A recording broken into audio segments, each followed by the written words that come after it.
नमस्कार मित्रांनो, नवीन मतदान कार्ड कसे डाउनलोड करायचे किंवा जुन्या मतदान कार्डला नवीन मतदान कार्डात रूपांतर कसे करावे आपण या व्हिडिओमध्ये बघणार आहोत। तर चॅनलवरती पहिल्यांदा आला असाल तर चॅनलला सबस्क्राइब करा, ज्यामुळे अशा नवीन व महत्त्वपूर्ण अपडेट्स आपणास भेटत राहतील। तर चला मित्रांनो, व्हिडिओ सुरू करूया।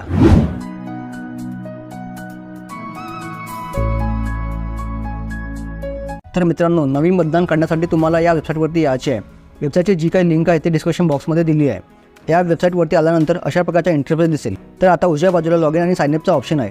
तुमचा मतदाता सेवा पोर्टलमध्ये अकाउंट असेल तर लॉगिन बटनावर क्लिक करा, नसेल तर साइन अपवरती क्लिक करा।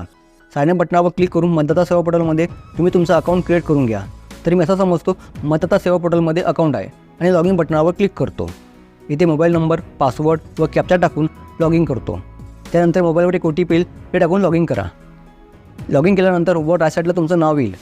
तर मित्रांनो, नवीन मतदान करण्यासाठी इथे आपल्याला दोन ऑप्शन आहेत। उजव्या साईडला ट्रॅक ॲप्लिकेशन डिटेल्स आणि इपिक डाउनलोड। तर इथे इपिक डाउनलोडवरती क्लिक करा किंवा ट्रॅक ॲप्लिकेशन स्टॅटसवर क्लिक करा। नंतर उजव्या बाजूला डाउनलोड इपिकचा ऑप्शन आहे। त्यानंतर तुम्ही इथे तुमचा इपिक नंबर टाका व स्टेट निवडा। तुमच्याकडे इपिक नंबर नसेल तर आय बटनावर क्लिक करून तो व्हिडिओ बघून तुम्ही तुमचा इपिक नंबर बघू शकता।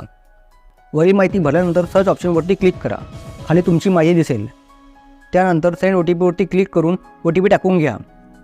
जर तुमचा मतदान कार्डला मोबाईल नंबर लिंक नसेल तर वर आय बटनावर क्लिक करून त्या व्हिडिओमध्ये तुम्ही तुमच्या वोटिंग कार्डला मोबाईल नंबर अपडेट करू शकता।